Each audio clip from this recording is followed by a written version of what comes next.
Hi అండి, ఎలా ఉన్నారు అందరూ? Welcome to the Mounika Simha vlogs. ఈరోజు వీడియో చూసి ఇన్స్టెంట్ వాంగీబాత్ ఏ విధంగా ప్రిపేర్ చేసుకోవచ్చు ఈ వీడియోలో చూపిస్తానండి. అలాగే నా తరపున వచ్చిన రిక్వెస్ట్, నా వీడియోస్ కానీ మీకు నచ్చినట్లయితే లైక్ చేయండి, షేర్ చేయండి, సబ్స్క్రైబ్ చేసుకోండి.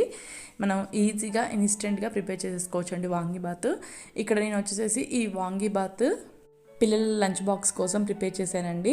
నార్మల్గా టిఫిన్కి కాకుండా లంచ్కి అండ్ లంచ్ బాక్సెస్కి లేదా ట్రావెలింగ్లో కూడా చాలా టేస్టీగా ఉంటుందన్నమాట. ఈ రెసిపీ వచ్చేసి ఇక్కడ నేను ముందుగా స్టవ్ మీద గిన్నె పెట్టుకొని కొద్దిగా ఆయిల్ తీసుకున్నానండి. పచ్చిమిర్చి వచ్చేసి నేను ఇక్కడ పొడుగ్గా కట్ చేసి తీసుకున్నాను.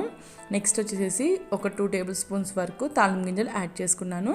ఇక్కడ నేను ముందుగా పచ్చిమిర్చి యాడ్ చేసుకుంటున్నానండి. ఏంటంటే పచ్చిమిర్చి అనేవి కొంచెం బాగా ఫ్రై అయితే మన రైస్లోకి టేస్ట్ బాగుంటుందన్నమాట. అలాగే పచ్చిమిర్చి ఇలాంటి కర్రీలలోకి వీటిలోకి తీసుకుంటప్పుడు ఏంటంటే మీడియం కారం ఉండే తీసుకోండి, మనం తినడానికి వీలుగా ఉంటాయి అన్నమాట. అలాగే నేను ఇక్కడ ఒక చిన్న కప్ వరకు పచ్చి బఠానీ యాడ్ చేశాను. గ్రీన్ బఠానీ ఉంటుంది కదా, ఆ నానబెట్టుకున్నది యాడ్ చేశాను. అలాగే ఒక 2 టమోటా పీసెస్ యాడ్ చేశానండి. 2 టమోటాలని పొడుగ్గా స్లైస్ లాగా కట్ చేసేసుకొని అవి యాడ్ చేసుకున్నాను. టమోటా కొంచెం లైట్గా ఫ్రై అయ్యే టైంలోనే ఇందులో వచ్చేసి కొద్దిగా పసుపు వచ్చేసి ఒక చిన్న టేబుల్ స్పూన్ వరకు పసుపు యాడ్ చేసుకున్నాను. పసుపు యాడ్ చేసుకొని కొంచెం లైట్గా పచ్చివాసన పోయేదాకా పసుపు కూడా ఫ్రై చేసుకోవాలి. ఇక్కడ నేను ఆనియన్ యూజ్ చేయలేదండి, మనకు కావాలనుకుంటే ఆనియన్ యాడ్ చేసుకోవచ్చు.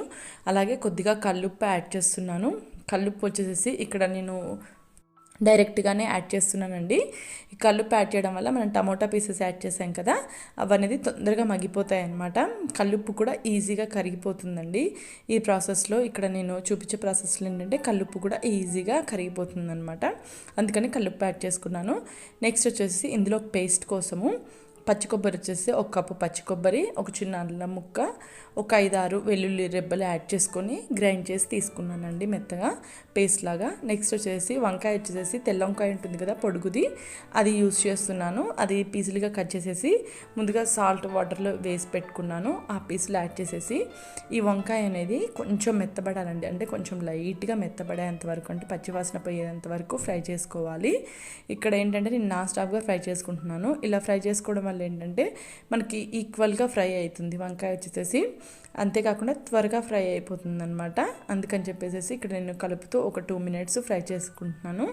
మనం ముందుగా పచ్చి కొబ్బరి గ్రైండ్ చేసి పెట్టుకున్నాం కదా, ఇంకా ఇవి మగ్గిన తర్వాత పేస్ట్ యాడ్ చేసేసుకోవడమే. చాలా ఈజీ ప్రాసెస్ అనమాట, చాలా త్వరగా అయిపోతుంది, ఈజీగా ఇన్స్టెంట్గా ప్రిపేర్ చేసుకోవచ్చు. రైస్ వచ్చేసి ఇక్కడ నాకు వంకాయ పీసులు మగ్గిపోయాయండి.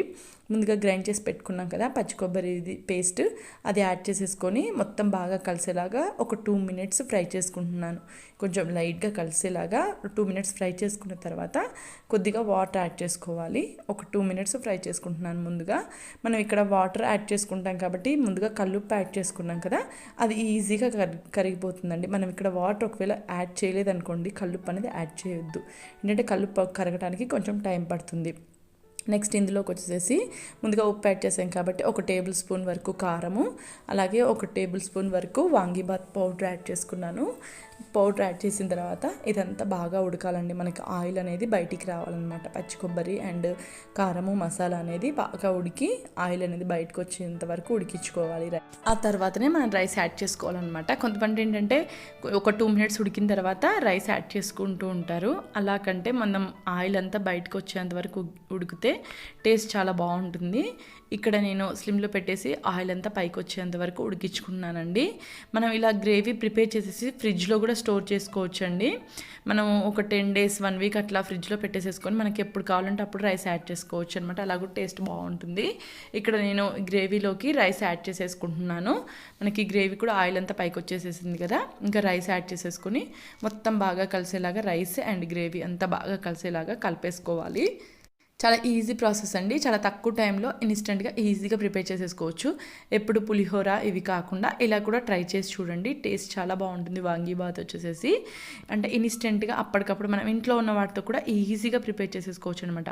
మనకు కావాలనుకుంటే ఇందులో లైట్గా ఆలు పీసెస్ కూడా యాడ్ చేసుకోవచ్చు. ఇక్కడ నాకు రెడీ అయిపోయిందండి, సపరేట్ ప్లేట్లోకి సర్వ్ చేసేసుకున్నాను.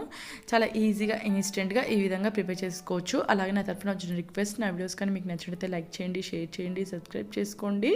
అలాగే ఈ రెసిపీ ట్రై చేయడం మాత్రం మర్చిపోవద్దు. చాలా అంటే చాలా టేస్టీగా ఉంటుంది. లంచ్ బాక్స్ కూడా మనకి పర్ఫెక్ట్గా సెట్ అవుతుందండి. ఈ మన పెద్ద పీసులు ఇష్టం లేని వాళ్ళు చిన్న చిన్న పీసులుగా కూడా కట్ చేసి యాడ్ చేసుకోవచ్చు. Thank you very much watching.